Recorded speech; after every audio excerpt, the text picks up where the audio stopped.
Divya Sathyaraj madam. நீங்க படிச்சு தான் டாக்டர் பட்டம் வாங்குனீங்களா? இல்ல நீங்க பேசும்போது ஏதாவது கோட்ரு ஏதாவது போட்டுட்டு பேசுவீங்களா? ஏன்னா ஒரு முறை சொல்றீங்க, நானு தேர்தல்ல நிக்கல அப்படின்னு சொல்றீங்க. இன்னொரு பக்கம் பார்த்தீங்கன்னா, தேர்தல் வேட்பு மனு தாக்கல் பண்றீங்க. எத நாங்க நம்புறதுங்க மேடம்? இல்ல நான் தேர்தல்ல வெல்வதற்காக அரசியலுக்கு வரல. மக்கள் பணி பண்றதுக்கு தான் வந்திருக்கேன். இந்த பக்கமா வந்துட்டு தேர்தல் விருப்ப மனு குடுத்துருக்கிறேன் அப்படின்னு சொல்லிட்டு பேசுறீங்க. கூடவே இன்னொரு வார்த்தை சொன்னீங்க மேடம். அது உங்களுக்கு விளக்கம் தெரியுமோ என்னமோ தெரியல. எனக்கு தெரியும்.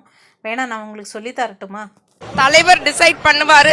All of you please vote for the party that takes you forward and not for the party. Madam, உங்களுக்கு நல்லா தெரியும், நீங்க படிச்சவங்க. எந்த பார்ட்டி மக்களை முன்னோக்கி நகர்த்தி செல்லுது, எந்த பார்ட்டி பின்னோக்கி இழுக்குது அப்படின்னு நல்லா தெரியும்.